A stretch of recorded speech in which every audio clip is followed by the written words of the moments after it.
Hi everyone, my name is Caleb Bienefeld from the Tech Ops team, and in this training session I'll be demonstrating how to fill out a segment criteria template.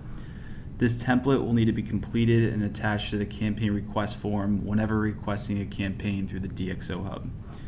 This template is really to serve as a starting point for building the segment criteria and will be used to drive the discussion during the kickoff meeting.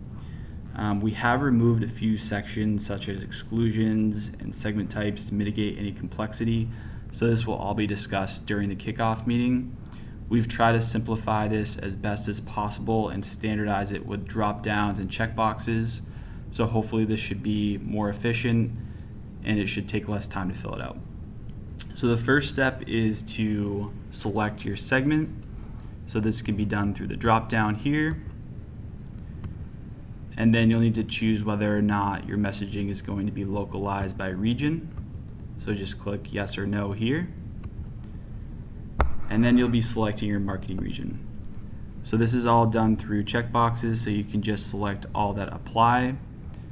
The corresponding language column indicates what language we'll be targeting for each marketing region. And if you navigate to the marketing regions tab here, you can see each country that would be included in each marketing region. After selecting your marketing region, you can select your profile. This is also multi-select through checkboxes, so you'll just select all that apply. If you want to target on job title, you can input keywords here. Just be mindful that only about 40% of the contacts in our database have a job title. So these are all unique values. Really, we want to be targeting on job category and job function since this is standardized and it's the most accurate way to build a profile. For step 4, if you're going to be doing account-based targeting, what you can do is if you have a list of account names, you can choose account list to be added onto the ABM tab. If you have a list of domains, you can select domain lists added to the ABM tab. So depending on what you select here, there's an ABM tab that you'll need to navigate to. And if you chose email domains, you'll list all the email domains here. And if you chose account names, you'll list all the account names here. After completing this section, you can click done and it will bring you back to the first tab. For step 5, if you're going to be targeting on industry, we do have standardized industry values. Please do be aware that only about 10% of our database has an industry value today. We are in the process of coming up with a appending solution so that we can append industry for a good portion of our database, so we'll be sure to inform everyone once that's ready. Now moving on to behavior criteria. If you want to target on a pairing campaign, what you would do is click this button here, and then a list of all of our active parent campaigns will show up. So this is also all multi-select, so you'll just need to select all the parent campaigns that apply.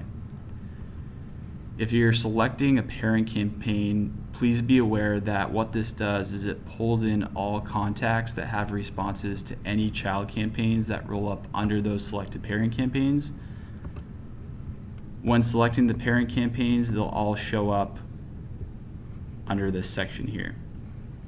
You'll also need to choose any campaign responses that you want to add. So you can be specific with this if you want to only include attendees, if it was a webcast or registrants, and you can also click form submits if you just want to include form submits. Any additional behavior criteria can be added here. So you can choose responses to specific child campaigns, and you can include specific form submissions as well, and then past page visits. Once filling out this section, you can navigate to the behavior tab,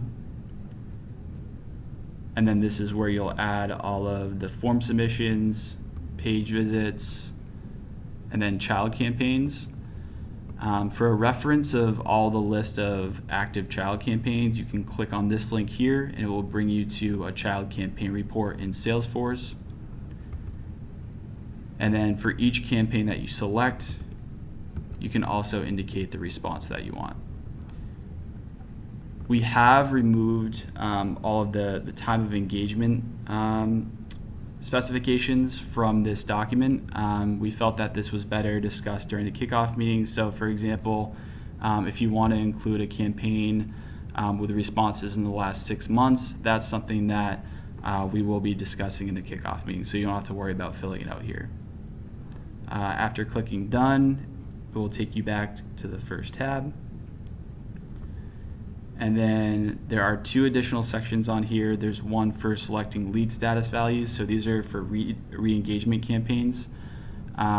So this will have all the up-to-date lead status values, and you can just do multi-select here through checkboxes.